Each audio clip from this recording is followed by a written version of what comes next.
दोस्तों, आज जो मैं कहानी लेकर आया हूँ उस कहानी का नाम है महाबली शेरा।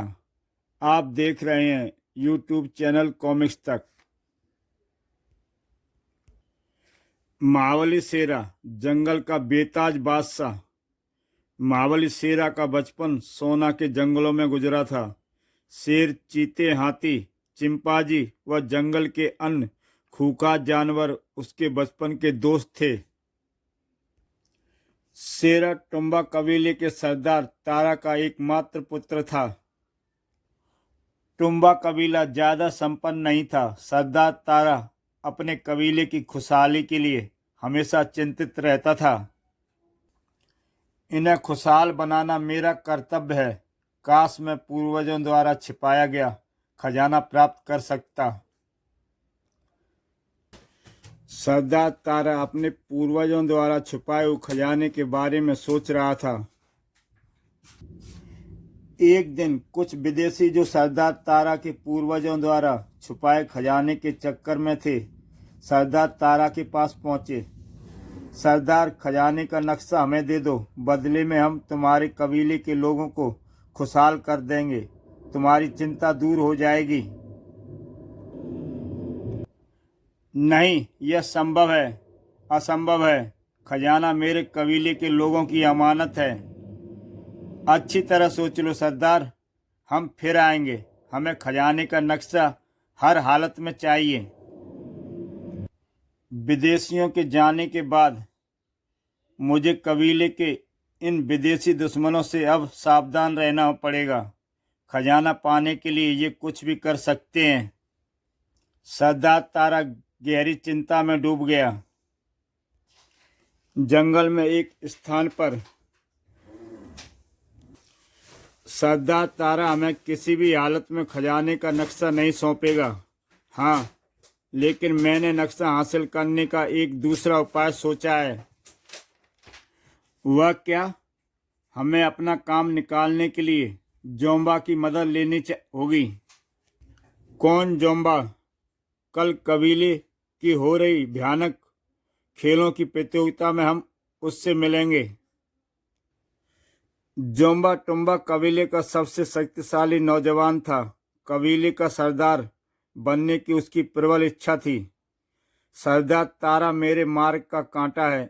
एक दिन इस कांटे को साफ करके ही रहूंगा। वह एक भारी लड़ाका भी था। दोस्तों, भारी लड़ाका का मतलब है वो हर युद्ध में पारंगत था। अगले दिन कबीले की खेल प्रतियोगिता में, बाप रे, इससे मुकाबला करना असंभव है।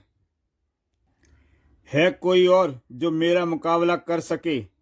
देखा तुमने जोम्बा कितना बहादुर है।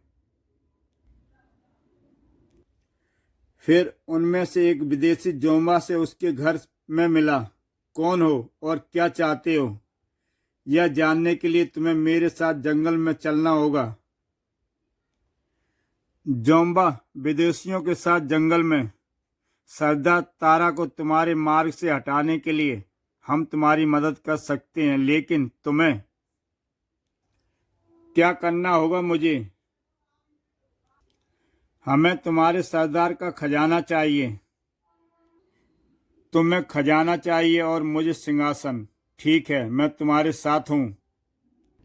फिर एक रात हमने तुम्हारे पड़ोसी कबीले के सरदार, जो कि तारा का कट्टर दुश्मन है, को अपनी ओर मिला लिया है। कल रात तैयार रहना। जब वे आक्रमण करें तुम सरदार से नक्शा प्राप्त करना। ठीक है, मैं तैयार रहूँगा। अगली रात दुश्मन कबीले ने टुम्बा कबीले पर भयानक आक्रमण किया। दोनों कबीले के लोगों में घमासान लड़ाई हुई। सरदार तारा भी कुल्हाड़ा लेकर दुश्मन पर टूट पड़ा। तभी एक व्यक्ति ने आकर तारा को सूचना दी। सरदार, मैंने जोम्बा को कुछ विदेशियों के साथ तुम्हारे घर जाते हुए देखा है। उनके हाथों में आग उगलने वाले हथियार हैं। तारा घर की ओर दौड़ पड़ा। थोड़ी दूर जाने पर तारा ने देखा बताओ खजाने का नक्शा कहाँ है, हमें नहीं मालूम। तारा यह सब देख रहा था और वह झाड़ियों से निकलकर बाहर आया। गद्दार! अपनी पत्नी और बेटे की जान खतरे में देखकर सरदार तारा जोमा और विदेशियों पर टूट पड़ा। नहीं, गोली मत चलाना तारा, हमें जिंदा चाहिए। तभी सरदार तारा के कुछ वफादार साथी वहां पहुंचे। सरदार, आप तुरंत यहां से निकल जाएं, आपकी जान खतरे में है, हमारे सभी सैनिक मारे जा चुके हैं। दुश्मन कबीले के सैनिक तेजी से इस तरफ आ रहे हैं। खतरे को देखकर सरदार तारा ने वहां से भाग निकलना ही उचित समझा, परंतु जोमा ने सरदार तारा की पत्नी को पकड़ लिया। शेरा, सोमा, आओ मेरे साथ। जोमा सरदार तारा की पत्नी को पकड़ चुका था। छोड़ मुझे गद्दार, मैं तेरा खून पी जाऊंगी। थोड़ी दूर जाकर सरदार तारा को सोमा का ध्यान आया। उन्होंने पेड़ों के पीछे छुपते हुए देखा। बताओ खजाने का नक्शा कहाँ है? नहीं नहीं नहीं बताऊंगी। बापू, वह माँ को मार डालेगा। अच्छा तो यह ले। अपनी माँ को जोम्बा द्वारा मारा जाता देख शेरा का खून खौल उठा। बापू, उन्होंने माँ को मार डाला, मैं उन्हें जिंदा नहीं छोड़ूंगा। क्रोध में होश नहीं खोते बेटा, दुश्मन बहुत हैं, अभी यहाँ से भाग निकलने में ही भलाई है। उधर सोमा को मौत के घाट उतारने के पश्चात जोमा को सरदार तारा और उसके बेटे का ध्यान आया। अरे, सरदार कहाँ गया और उसका बेटा? जोमा, जल्दी ढूंढो उन्हें, शायद वो मौका पाकर भाग निकले हैं। जोमा ने अपने साथियों को आदेश दिया, जाओ उन्हें जल्दी तलाश करो, अभी वे ज्यादा दूर नहीं जा पाए होंगे। जंगली तुरंत शेरा की तलाश में निकल पड़े। अरे, वह रहा भगोड़ा, साथ में उसका बेटा भी है, पकड़ो पकड़ो। अपने पीछे दुश्मनों को आता देख तारा ने शेरा को कंधे पर उठा लिया और तेजी से भागने लगा। उधर टुम्बा कबीले में, सुनो, अब कबीले का सरदार मैं हूं, किसी को ऐतराज हो तो मुकाबले में आए। टुम्बा कबीले के लोगों ने खामोशी से जोम्बा को अपना नया सरदार मान लिया। अब तुम टुम्बा कबीले के सरदार हो जोम्बा, हमने अपना वादा पूरा किया, अब मैं भी अपना वादा अवश्य पूरा करूंगा, जल्दी ही। भागते भागते सरदार तारा घने जंगलों के बीच पहुंच गया। तभी शेरा को प्यास लगी। बापू, पानी। तुम यहीं बैठो बेटा, मैं पानी लेकर आता हूं। अभी तारा आगे बढ़ा ही था कि एक भयानक रीछ ने उस पर आक्रमण कर दिया। तारा ने रीछ को तो मार दिया, लेकिन स्वयं भी बुरी तरह घायल हो गया। बापू, यह तुम्हें क्या हो गया? बापू, रो मत बेटे, मेरी बात ध्यान से सुनो, समय बहुत कम है। फिर तारा ने अपने गले का लॉकेट निकालकर शेरा के गले में डालते हुए कहा, बेटा, इस लॉकेट को संभाल कर रखना, इसमें हमारे पूर्वजों का खजाना है। शेरा के आंसू रुक नहीं रहे थे। बहादुर बच्चे, रोते नहीं, तुम्हें तो अभी अपनी माँ के हत्यारों जोमा से बदला लेना है, मैं उसे जिंदा नहीं छोड़ूंगा। और कुछ देर बाद ही सरदार तारा ने दम तोड़ दिया। अपने पिता की लाश को वहीं छोड़ प्यासा शेरा पानी के लिए इधर उधर भटकने लगा। उधर जोमा के साथी तारा को तलाश करते हुए तारा की लाश तक जा पहुंचे। अरे, यह तो रीछ का शिकार बन गया, चलो सरदार को खबर करें। सरदार, तारा मारा गया, लेकिन शेरा का पता नहीं, उसे तलाश करो और जिंदा हमारे सामने लाओ। तारा ने अपने सैनिकों को आदेश दिया। तारा की मौत की खबर सुनने के बाद जुम्बा ने अपने सैनिकों को शेरा की तलाश में भेज दिया। लगता है खजाना हमारे हाथ से दूर होता जा रहा है। नहीं, वह बूढ़ा जरूर अपने बेटे को राज बताकर मरा होगा। जंगल में प्यास से भटकते शेरा के सामने अचानक एक ऐप बंदर पेड़ से कूद कर आया। पहले तो ऐप बंदर उसे देखता रहा, फिर शेरा का हाथ पकड़कर वह उसे एक तरफ ले जाने लगा। कहाँ ले जा रहे हो? जल्दी ऐप बंदर शेरा का हाथ थामे एक झील के किनारे जा पहुंचा। शेरा प्रसन्न होकर पानी पीने लगा। ऐप बंदर उसे वहां छोड़कर दूसरी तरफ चला गया। जैसे ही शेरा पानी पीकर पलटा, फिर दोनों ने फल खाए और शेरा ने स्नान किया। कुछ देर बाद बंदर शेरा को एक पहाड़ी कंदरा में ले गया, जहां उनके अन्य साथी रहते थे। धीरे धीरे ऐप बंदरों के लाड़ प्यार में पलकर शेरा बड़ा होने लगा। इसी बीच उसकी दोस्ती अन्य जंगली जानवरों से भी हो गई। जंगली जानवरों का साथ पाकर शेरा के दिन हंसी खुशी कटने लगे। लेकिन जब कभी उसे अपनी मां की मौत का ध्यान आता, वह तड़प उठता। समय बीतने के साथ साथ शेरा जवान हो गया और साथ ही जोमा से अपनी मां की हत्या का बदला लेने की इच्छा प्रबल हो उठी। मुझे उससे अपनी मां की हत्या का बदला लेना चाहिए। शेरा के दिमाग में बस यही बात घूमती रहती। एक दिन शेरा नहाने के लिए नीचे झील में कूदा। किनारे पर लेटे मगरमच्छ की निगाहें झील में नहाते अपने शिकार पर पड़ी। शेरा मगरमच्छ से गुथ गया। शेरा ने मगरमच्छ को मार दिया। जैसे ही शेरा झील से बाहर निकला, बहुत से जंगलियों ने उसे घेर लिया। कौन हो तुम? क्रोधित शेरा ने उन जंगलियों पर टूट पड़ा। तभी पास के पेड़ों से शेरा पर एक जाल आकर गिरा। शेरा उस जाल में फंस गया। जाल में शेरा को फांस कर जंगली जंगल में एक तरफ बढ़ गए। शेरा को लेकर जंगली टुम्बा कबीले में पहुंचे। कौन हो तुम? सब कुछ जाना पहचाना सा लगता है। फिर शेरा को जैसे सब कुछ याद आ गया। जोम्बा, मेरी मां का कातिल, मुझे इससे बदला लेना है। चुप क्यों हो? जवाब दो वरना मार दिए जाओगे। कुछ सोचकर शेरा ने अपनी असलियत बता दी। ओह, तुम सरदार तारा के बेटे हो। यह जानकर कैदी सरदार तारा का बेटा है। विदेशी प्रश्न हो उठे। जोम्बा, इससे खजाने के बारे में पूछो। ओह, तो यह अब भी मेरे पूर्वजों के खजाने के चक्कर में है। बताओ, खजाने का नक्शा कहाँ है? मुझे खजाने का नक्शा इनके हवाले कर देना चाहिए। खजाने का पता लगने के बाद मैं उसे इनसे छीन लूँगा। मेरे गले में पड़े लॉकेट में उस खजाने का नक्शा है। तुरंत शेरा को जाल से मुक्त करके जोमा ने उसके गले में लॉकेट निकाल लिया। ओह, सरदार के गले में यही लॉकेट पड़ा था। जोम्बा ने लॉकेट का ढक्कन अलग किया।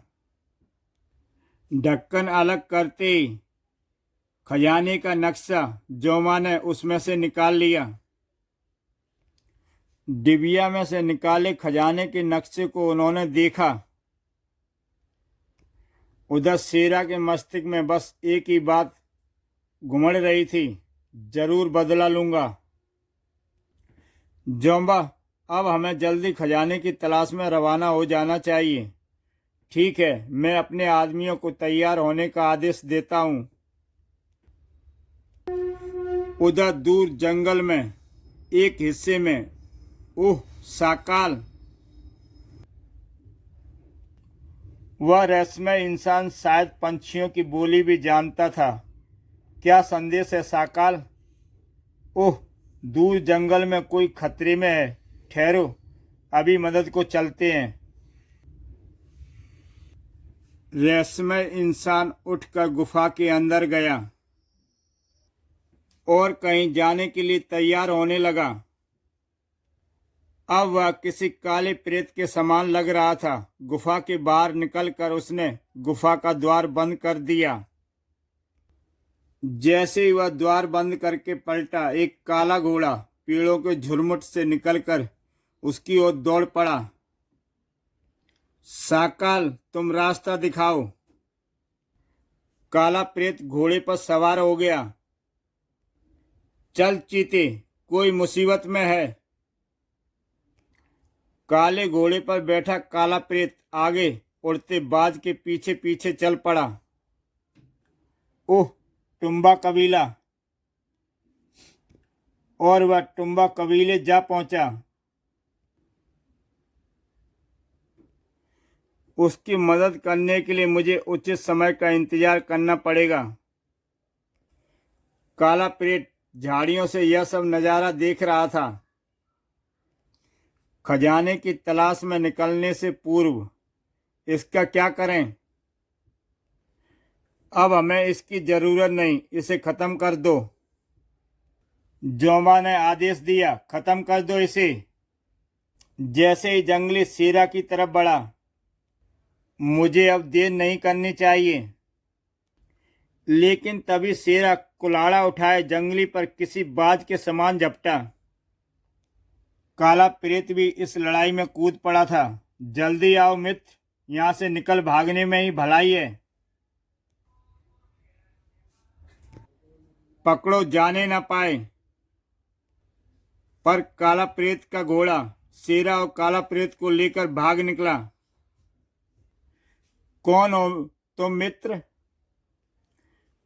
काला प्रेत, गरीब और दुखियों का हमदर्द। दोस्तों, इसी के साथ ये कहानी यहाँ समाप्त होती है। इसका आगे का भाग देखने के लिए YouTube चैनल कॉमिक्स तक में जाके आप इसका दूसरा भाग देख सकते हैं, जिसका नाम है मावली शेरा और काला प्रेत।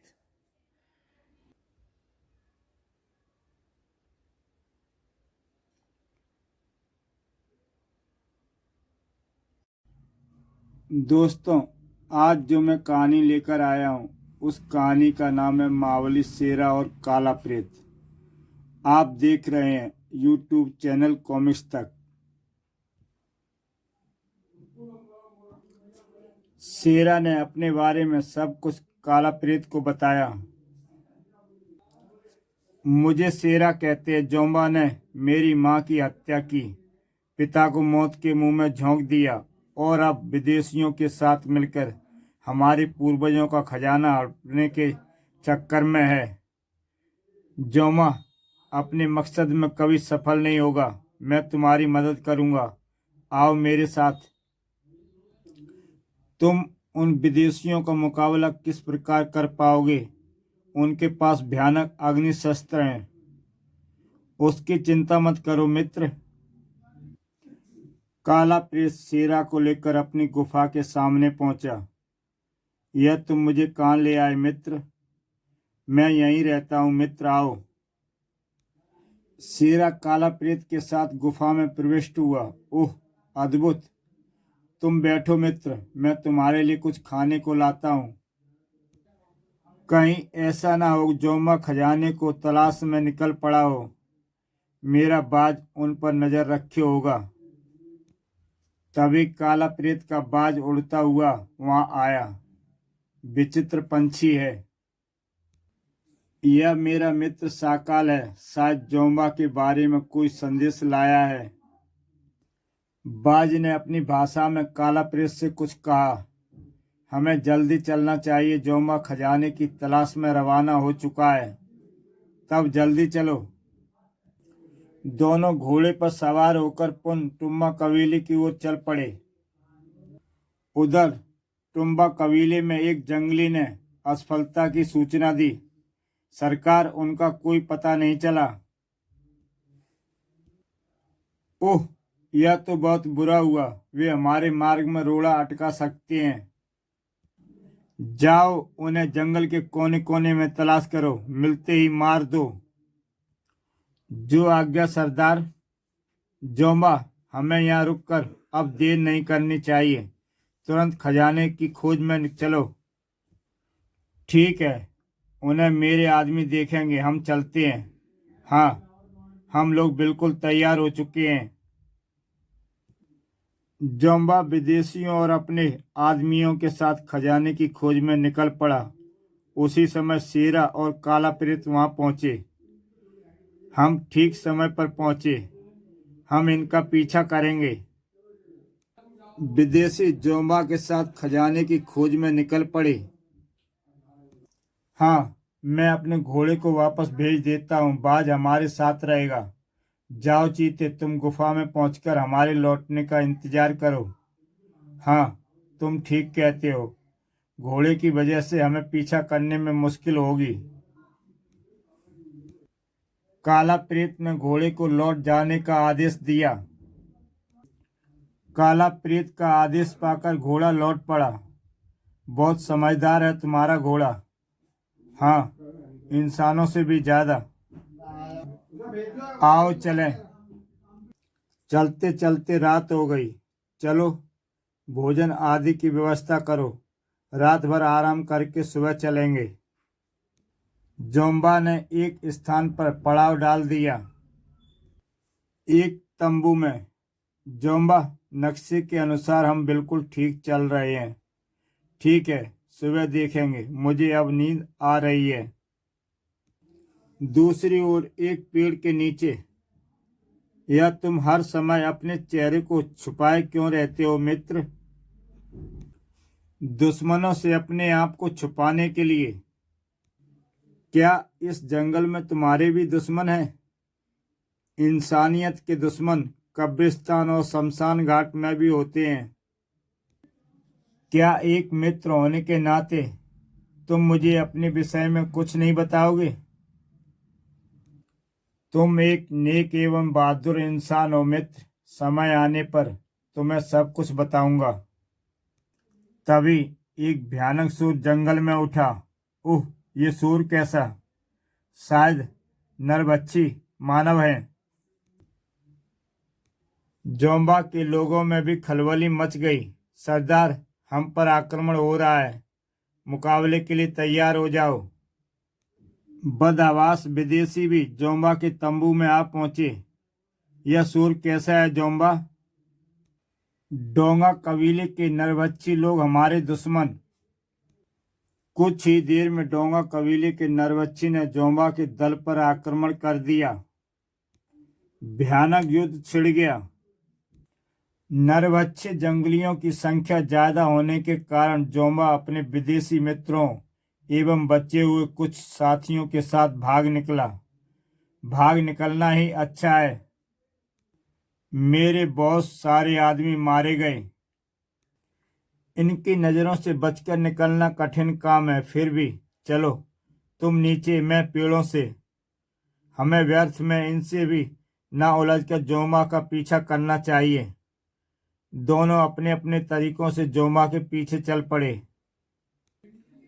अद्भुत इंसान है ये जंगलीवासी इंसान। लेकिन काला प्रेत को यह कतई मालूम नहीं था कि कुछ नरभक्षी उस पर निगाहें रखे हुए हैं। जंगली एक दूसरे को संकेत पहुंचा रहे थे।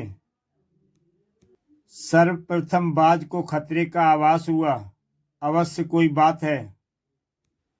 परंतु इससे पहले कि काला प्रेत खतरे को जानकर संभलता, कुछ जंगलियों ने उसे धर दबोचा। काला प्रेत का बाज उन जंगलियों पर टूट पड़ा। काला प्रेत ने हिम्मत नहीं हारी और उनकी पकड़ से छुटकर उनका मुकाबला करने लगा, पर जीत नहीं पाया। जंगली काला प्रेत को पकड़कर एक तरफ बढ़े। शेरा वहां से दूर पहुंच चुका था और जोम्बा का पीछा कर रहा था। तभी शेरा को काला प्रेत का बाज दिखा।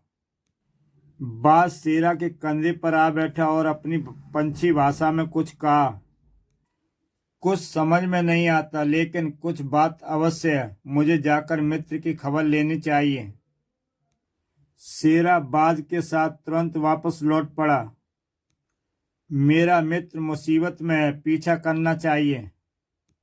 शेरा अपने मित्र को विपत्ति में पड़ा देखकर उसे छुड़ाने का उपाय सोचता हुआ बड़ी सावधानी से बिना कोई आवाज किए एक पेड़ से दूसरे पेड़ पर कूदता हुआ उनका पीछा करने लगा। जंगली काला प्रेत को लेकर महारानी सोलंकी के सामने पहुंची। कौन है वह डरावना शिकार? यह हमें जंगल में मिला, हमारा दुश्मन है। खूब तगड़ा शिकार है, इसे आग में डाल दो, आज कबीले में जश्न मनेगा।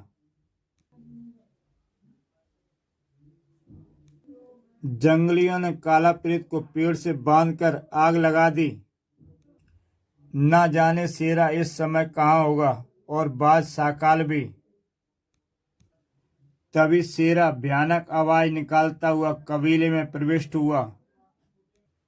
इससे पहले कि कबीले वाले संभलते, शेरा काला प्रेत के निकट पहुंच गया। चिंता मत करो मित्र, मैं आ गया हूँ। जल्दी खोलो शेरू, मैं आक्रमण कर रहे हैं। शेरा जल्दी से काला प्रेत को बंधन मुक्त कर देता है। आजाद होते ही काला प्रेत ने रिवाल्वर निकाल लिए। पकड़ो, जाने न पाए। काला प्रेत और शेरा ने इस समय भागने में ही भलाई समझी और दोनों भाग निकले। शेरा और काला प्रेत बाद समेत जंगली नरभक्षियों से दूर हो गए। अब हमें तुरंत जोमा की खबर लेनी चाहिए। वह उन विदेशियों के साथ उस तरफ गया है। काफी दूर तक चलने और खोजबीन करने के बाद भी जब जोमा आदि उन्हें नहीं मिले, प्यारे साकाल, जाओ तुम उनकी खोज खबर लाओ। और काला प्रेत ने अपने बाज को जोमा की तलाश में भेज दिया। समझ में नहीं आता कि वे लोग कहाँ गायब हो गए। जल्दी मेरा साकाल उनकी खबर लेकर लौटेगा।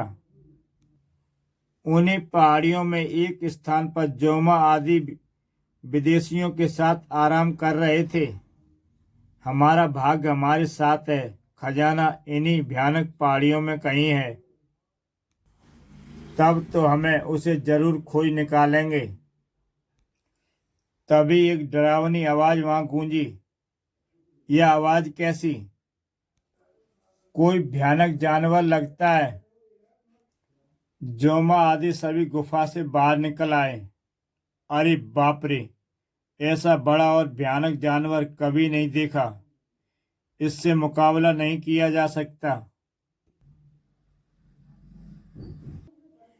इससे मुकाबला नहीं किया जा सकता। गोलियां इस पर असर नहीं कर रही। जल्दी गुफा के द्वार पर खड़े जोमा और विदेशियों पर उस विशालकाय जानवर ने हमला बोल दिया। भागने में ही भलाई है, भागो। उस भयानक जानवर ने जोमा के आदमियों को खाना शुरू कर दिया। जोमा अपने बचे हुए 2-3 साथी और विदेशियों के साथ, यह पहाड़ी इलाका तो भयानक खतरों से भरा पड़ा है। कहीं ऐसा ना हो कि खजाने तक पहुंचते पहुंचते हम सब मारे जाएंगे।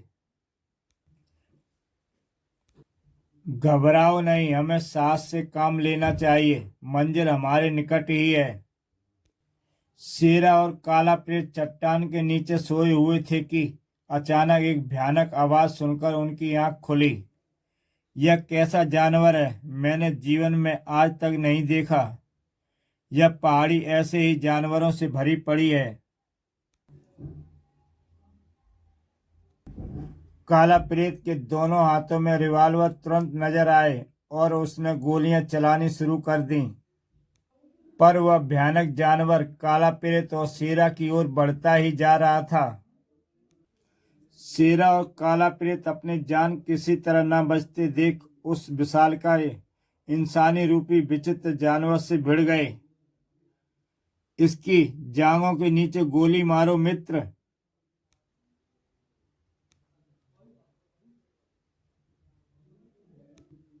किसी प्रकार उस विचित्र जानवर को मारने में वे दोनों सफल हुए।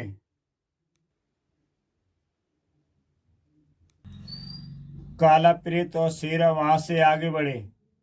यह जोमा के ही आदमी की लाशें हैं।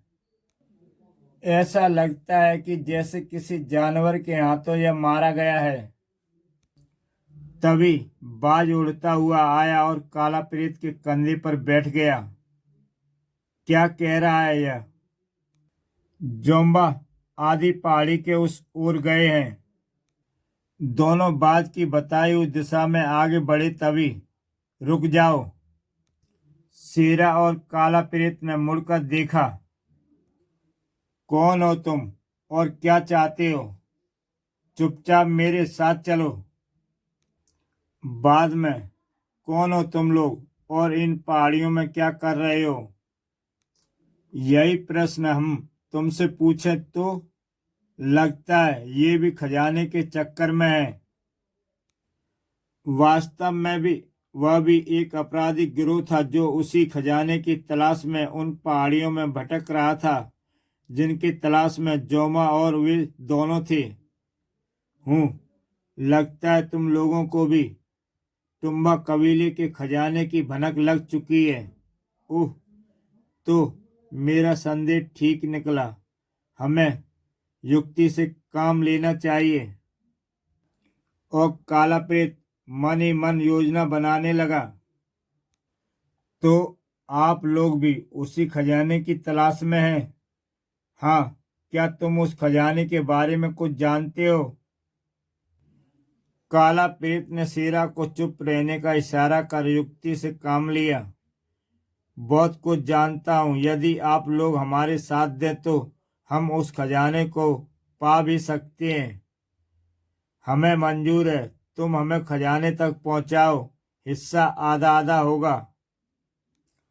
समझौता होने के बाद सब खजाने की खोज में निकल पड़े। मार्ग में अपराधी दल के सरदार ने काला प्रेत से उसके अपने और शेरा के बारे में पूछा। तुम अपने चेहरे पर नकाब क्यों लगाए हो और तुम्हारा साथी अर्धनग्न क्यों है? यह जंगल का ही वासी है और अपने बारे में मैं खजाना मिलने पर ही बताऊंगा। उधर पहाड़ियों के नीचे अगले दिन सुबह जब जोमा और उसके साथियों की आंखें खुली, अरे वह देखो, नक्शे में यही दिखाया गया है। जोम्बा आदि पहाड़ी दर्रे की ओर बढ़े। आह, खजाने का रास्ता मिल गया। पहाड़ी दर्रे के नीचे पहुंचकर वह देखो गुफा। नक्शे के मुताबिक उसी में खजाना होना चाहिए। गुफा के द्वार पर एक भारी चट्टान थी। सब पूरी ताकत लगाओ। जल्दी वे गुफा के द्वार पर अड़ी भारी चट्टान को हटाने में सफल हो गए। आह, चट्टान हट गया। आओ। आह, अब खजाना मिल गया समझो। सभी गुफा के भीतर प्रविष्ट हुए। गुफा के भीतर टुम्बा कबीले का बेशुमार खजाना भरा पड़ा था। मिल गया खजाना। इसे मैं पहनूंगा, इस पर मैं बैठूंगा। यह हीरे मोती मेरे हुए। ये जवाहरात मुझे दुनिया का सबसे बड़ा धनवान बना देंगे। यह तलवार मेरी रक्षा के लिए। उस बेशुमार खजाने को देखकर सबकी नीयत बदलते देर नहीं लगी। खबरदार, इस खजाने को कोई हाथ मत लगाना। सब कुछ मेरा है। ओह, तो चींटी के भी पर आखिर निकल ही आए। दोस्ती दुश्मनी में बदल गई और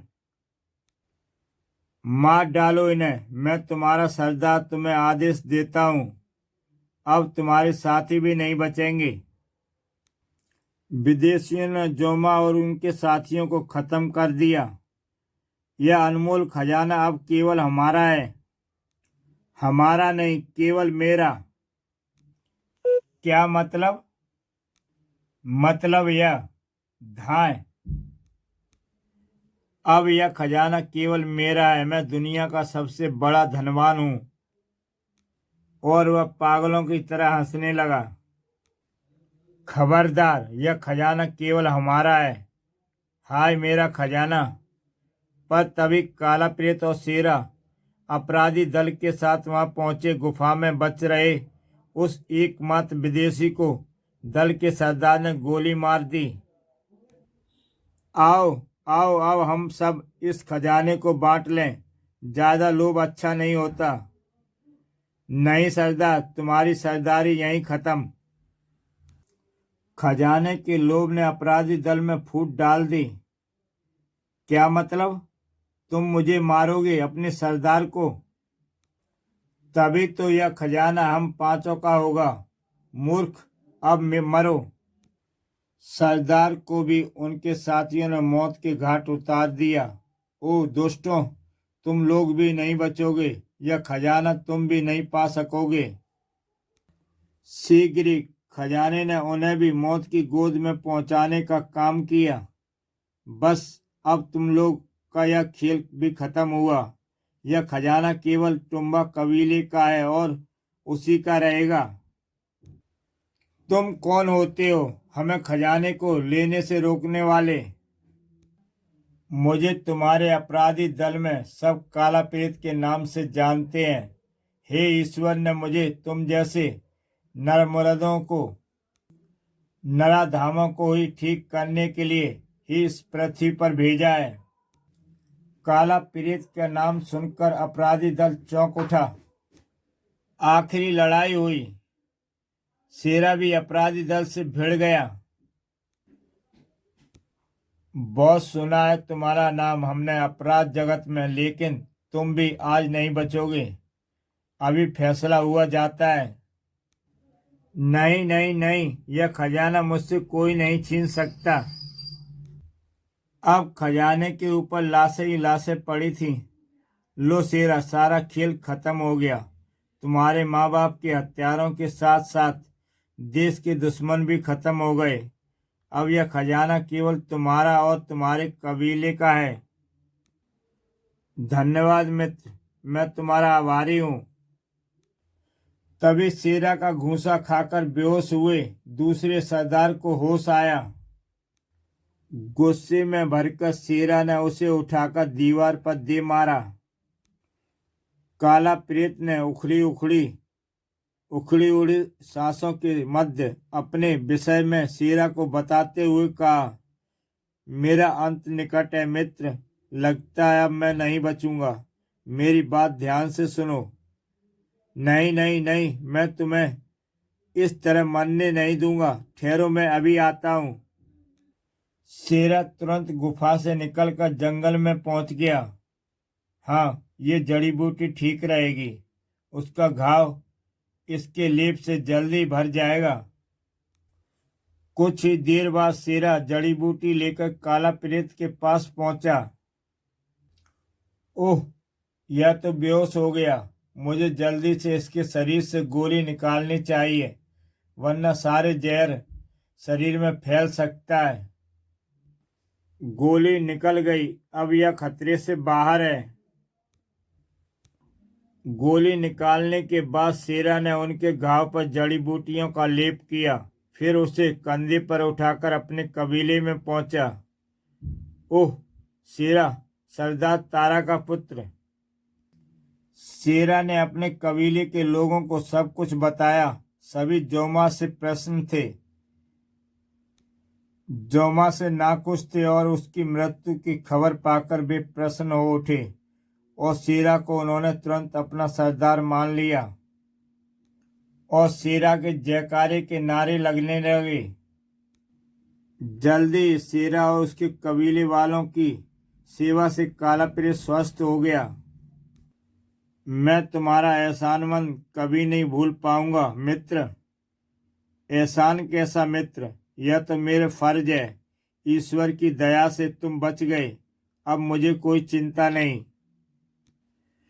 फिर पहाड़ियों से खजाना लाकर शेरा अपने कबीले की उन्नति और खुशहाली के कार्य में जुट गया। खजाने के प्रति और काला प्रेत की मदद से शीघ्र ही टुम्बा कबीला खुशहाल हो गया। अब मेरा कबीला अवश्य खुशहाल हो जाएगा। इन्हें उन्नत बनाने में काला प्रेत मेरी मदद करेगा। और शेरा खजानों को बक्से में डालकर अपने कबीले की ओर ले चला। इसी के साथ दोस्तों ये कहानी समाप्त होती है। ऐसी बेहतरीन कहानियाँ देखने के लिए YouTube चैनल कॉमिक्स तक सब्सक्राइब करें और देखें एक से बढ़कर एक बेहतरीन कहानी। तो दोस्तों कल फिर मिलता हूँ एक नई कहानी के साथ।